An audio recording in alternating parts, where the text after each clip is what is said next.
안녕하세요. 옥소리 도서관입니다. 글이 주는 힘을 좋아해요. 목소리가 주는 울림을 좋아해요. 여러분과 함께 세상의 진심을 공감하고 싶습니다. 오늘 여러분과 함께할 책은 룰루 밀러 작가의 물고기는 존재하지 않는다입니다.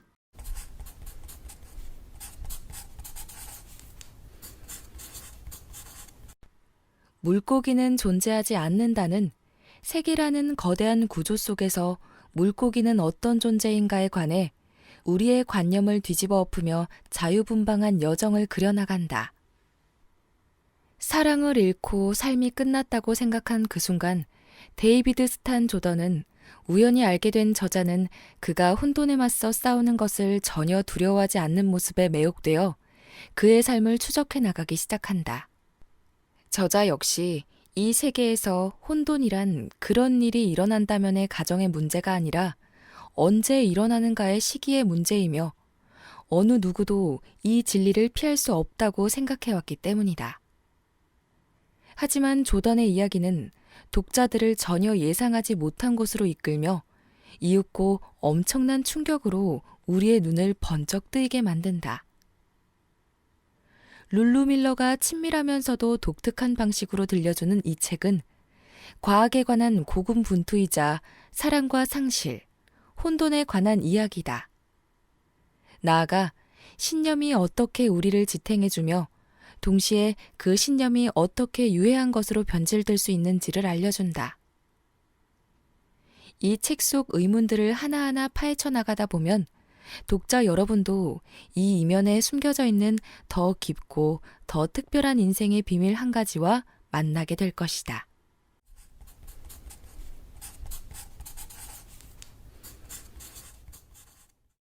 혼돈만이 우리의 유일한 지배자라고 아버지는 내게 알려주었다. 혼돈이라는 막무가내인 힘의 거대한 소용돌이. 그것이야말로 우연히 우리를 만든 것이자 언제라도 우리를 파괴할 힘이라고 말이다. 혼돈은 우리의 그 무엇에도 관심이 없다. 우리의 꿈, 우리의 의도, 우리의 가장 고결한 행동도 절대 잊지 마라. 데이비드는 다윈이 신을 없애버리기는 했지만 자신의 추구는 여전히 고귀한 일이라 여겼다.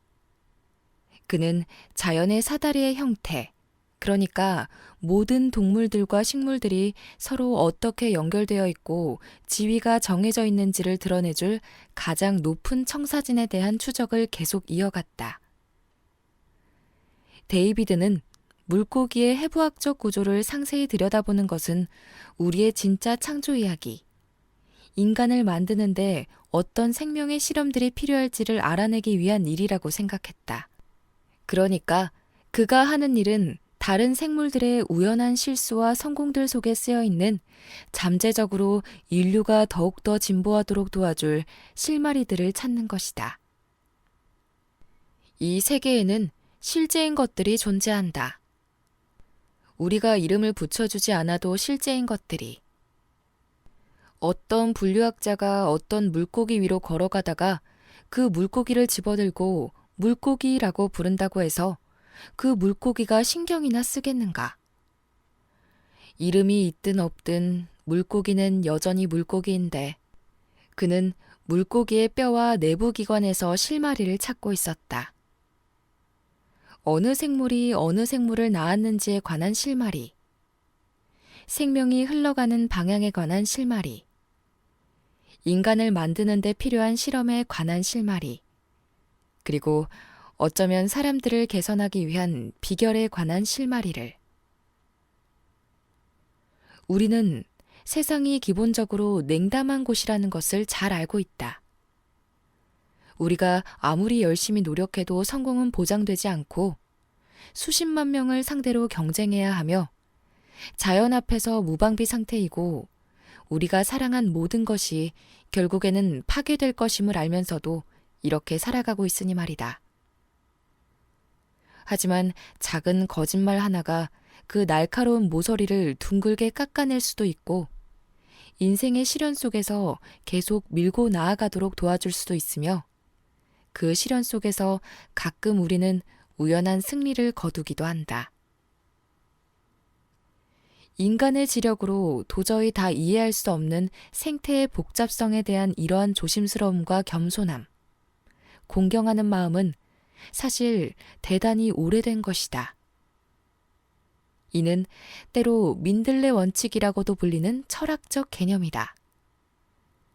민들레는 어떤 상황에서는 출현해야 할 잡초로 여기지만 다른 상황에서는 경작해야 하는 가치 있는 약초로 여겨지기도 한다.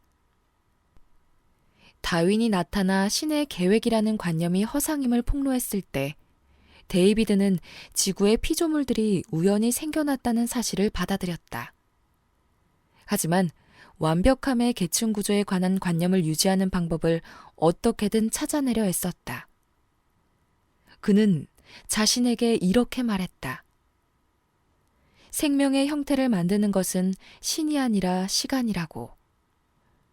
천천히 째깍거리며 흘러가는 시간이 더 적합하고 더 지적이며 도덕적으로 더 진화된 생명의 형태를 만들어가는 것이라고.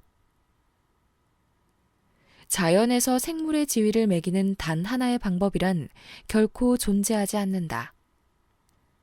하나의 계층 구조에 매달리는 것은 더 큰 그림을, 자연의 생명의 전체 조직의 복잡 다단한 진실을 놓치는 일이다.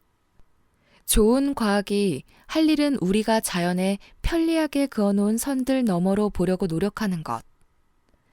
당신이 응시하는 모든 생물에는 당신이 결코 이해하지 못할 복잡성이 있다는 사실을 아는 것이다. 우리가 어류에 대해 해온 일이 바로 이와 똑같다. 수많은 미묘한 차이들을 어류라는 하나의 단어 아래 몰아놓은 것이다. 내가 물고기를 포기했을 때 나는 마침내 내가 줄곧 찾고 있던 것을 얻었다. 나는 좋은 것들이 기다리고 있다는 약속을 얻었다. 내가 그 좋은 것들을 누릴 자격이 있어서가 아니다. 내가 얻으려 노력했기 때문이 아니다. 파괴와 상실과 마찬가지로 좋은 것들, 역시 혼돈의 일부이기 때문이다.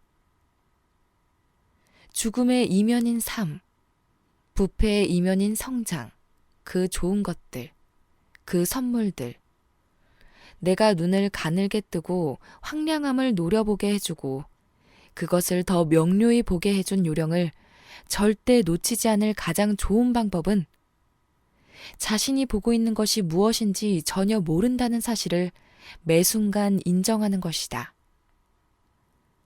산사태처럼 닥쳐오는 혼돈 속에서 모든 대상의 호기심과 의심으로 검토하는 것이다. 혼돈만이 우리의 유일한 지배자라고 아버지는 내게 알려주었다. 혼돈이라는 막무가내인 힘의 거대한 소용돌이. 그것이야말로 우연히 우리를 만든 것이자 언제라도 우리를 파괴할 힘이라고 말이다. 혼돈은 우리의 그 무엇에도 관심이 없다. 우리의 꿈, 우리의 의도, 우리의 가장 고결한 행동도 절대 잊지 마라. 물고기는 존재하지 않는다. 함께 읽어보았어요. 의미는 없어. 신도 없어. 그런 것들은 모두 사람들이 이 모든 게 아무 의미도 없고 자신도 의미가 없다는 무시무시한 감정에 맞서 자신을 달래기 위해 상상해낸 것일 뿐이니까. 와, 읽는데 정말 마음을 쿵 때렸어요. 뭐라고 정의할 수는 없지만 언젠가 제가 해봤던 생각이거든요. 사람의 그런 두려움과 의지하고 싶은 어떠한 정신에서 온 것이 아닐까. 어쨌든 긍정적인 방식과 의미로요. 물고기는 존재하지 않는다의 물고기. 여러분은 어떤 물고기를 떠올리시나요? 오늘도 도서관에 찾아와 주신 분들 진심으로 고맙습니다. 물고기는 존재하지 않는다는 세계라는 거대한 구조 속에서 물고기는 어떤 존재인가에 관해 우리의 관념을 뒤집어 엎으며 자유분방한 여정을 그려나간다. 사랑을 잃고 삶이 끝났다고 생각한 그 순간 데이비드 스탄 조던은 우연히 알게 된 저자는 그가 혼돈에 맞서 싸우는 것을 전혀 두려워하지 않는 모습에 매혹되어 그의 삶을 추적해 나가기 시작한다. 저자 역시 이 세계에서 혼돈이란 그런 일이 일어난다면의 가정의 문제가 아니라 언제 일어나는가의 시기의 문제이며 어느 누구도 이 진리를 피할 수 없다고 생각해왔기 때문이다. 하지만 조던의 이야기는 독자들을 전혀 예상하지 못한 곳으로 이끌며 이윽고 엄청난 충격으로 우리의 눈을 번쩍 뜨이게 만든다. 룰루 밀러가 친밀하면서도 독특한 방식으로 들려주는 이 책은 과학에 관한 고군분투이자 사랑과 상실, 혼돈에 관한 이야기다. 나아가 신념이 어떻게 우리를 지탱해주며 동시에 그 신념이 어떻게 유해한 것으로 변질될 수 있는지를 알려준다. 이 책 속 의문들을 하나하나 파헤쳐 나가다 보면 독자 여러분도 이 이면에 숨겨져 있는 더 깊고 더 특별한 인생의 비밀 한 가지와 만나게 될 것이다. 혼돈만이 우리의 유일한 지배자라고 아버지는 내게 알려주었다. 혼돈이라는 막무가내인 힘의 거대한 소용돌이. 그것이야말로 우연히 우리를 만든 것이자 언제라도 우리를 파괴할 힘이라고 말이다.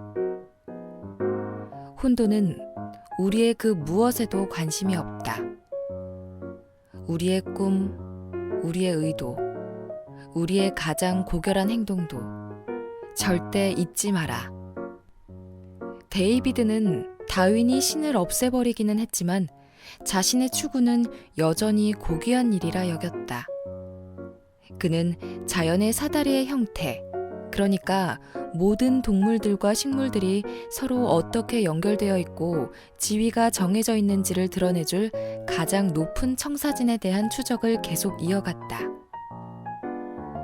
데이비드는 물고기의 해부학적 구조를 상세히 들여다보는 것은 우리의 진짜 창조 이야기, 인간을 만드는데 어떤 생명의 실험들이 필요할지를 알아내기 위한 일이라고 생각했다. 그러니까 그가 하는 일은 다른 생물들의 우연한 실수와 성공들 속에 쓰여 있는 잠재적으로 인류가 더욱더 진보하도록 도와줄 실마리들을 찾는 것이다. 이 세계에는 실제인 것들이 존재한다. 우리가 이름을 붙여주지 않아도 실제인 것들이. 어떤 분류학자가 물고기 위로 걸어가다가 그 물고기를 집어들고 물고기라고 부른다고 해서 그 물고기가 신경이나 쓰겠는가? 이름이 있든 없든 물고기는 여전히 물고기인데 그는 물고기의 뼈와 내부 기관에서 실마리를 찾고 있었다. 어느 생물이 어느 생물을 낳았는지에 관한 실마리, 생명이 흘러가는 방향에 관한 실마리, 인간을 만드는 데 필요한 실험에 관한 실마리, 그리고 어쩌면 사람들을 개선하기 위한 비결에 관한 실마리를. 우리는 세상이 기본적으로 냉담한 곳이라는 것을 잘 알고 있다. 우리가 아무리 열심히 노력해도 성공은 보장되지 않고 수십만 명을 상대로 경쟁해야 하며 자연 앞에서 무방비 상태이고 우리가 사랑한 모든 것이 결국에는 파괴될 것임을 알면서도 이렇게 살아가고 있으니 말이다. 하지만 작은 거짓말 하나가 그 날카로운 모서리를 둥글게 깎아낼 수도 있고 인생의 시련 속에서 계속 밀고 나아가도록 도와줄 수도 있으며 그 시련 속에서 가끔 우리는 우연한 승리를 거두기도 한다.